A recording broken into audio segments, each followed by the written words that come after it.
Now, this video is for the junior homeopathic practitioners. Infertility যখন first ম্যারেজের পরেও infertility issue না হয় তাকে আমরা বলি প্রাইমারি ইনফার্টিলিটি। আর কোনো একটা ইস্যু হওয়ার পরে, একবার বাচ্চা হওয়ার পরে যদি আরও একটা ইস্যু চাই বা সন্তান চাই, তখন যদি প্রেগনেন্সি না আসে তাকে আমরা বলি সেকেন্ডারি ইনফার্টিলিটি। অ্যাবর্শন যদি হয়ে থাকে, কারো বাচ্চা এসেছিল নষ্ট হয়ে গেছে আর পরে আসছে না, সেটা কিন্তু সেকেন্ডারি ইনফার্টিলিটিতে পড়বে। কারণ once she was pregnant.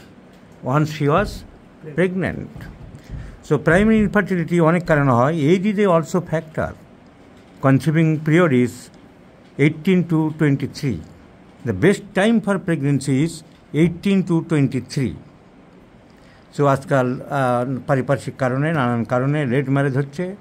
অনেকে ম্যারেজের পরে অনেক মেয়েরাই বাচ্চা চায় না। আমি পড়বো, আমি বিএড করব, আমি বিএ পাস করব, আমি এমএ পাস করব, এইসব কারণেই চাইল্ড বিয়ারিং এজ ওভার হয়ে যায়। 18 থেকে 23-24 ম্যাক্সিমাম গুড টাইম। সেখানে আগেকার দিনে যেসব বিয়েগুলো হতো, বেস্ট টাইমে ফার্টিলিটিটা হয়ে যেত। এখন একটা মেয়ের ডিম, যে ওভাম, জন্মের পর থেকে যে ওভাম থাকে, সেই ওভামটা বড় হতে থাকে। তো যত মেয়েটি বড় হয়, মহিলা বড় হয়, তার ডিমের কিন্তু সেই বয়স হচ্ছে। এটা অনেকে জানে না, এই জিনিসটা খেয়াল রাখতে হবে।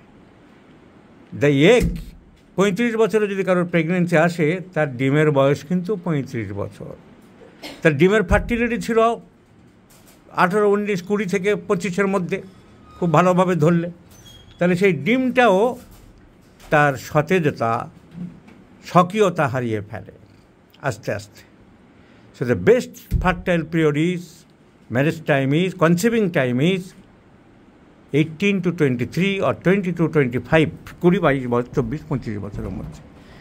দেরিতে ইস্যু চেষ্টা করার জন্য সমস্যা দাঁড়িয়ে যাচ্ছে। ডিমের বয়স বেড়ে যাচ্ছে, ডিমের ক্যাপাবিলিটি, পাওয়ার কমে যাচ্ছে। এরপরে যোগ হচ্ছে আজকালকার দিনে polycystic ovaries, uterine fibroid.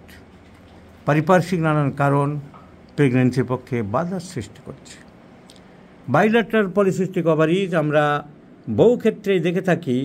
Bilateral polycystic ovaries, this gentle lady also has been suffering from polycystic ovaries. So primary infertility, but hour symptoms depend on, our prescription depends on the symptoms totality.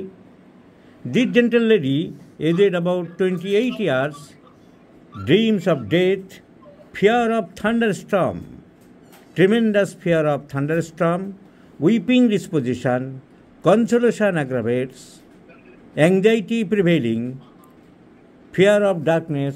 So all symptoms go in favor of sodium chloride.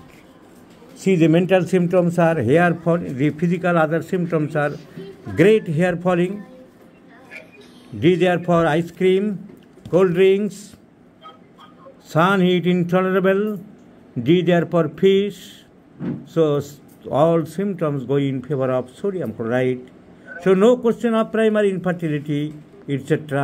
We do like to prescribe sodium chloride, and let's see the result.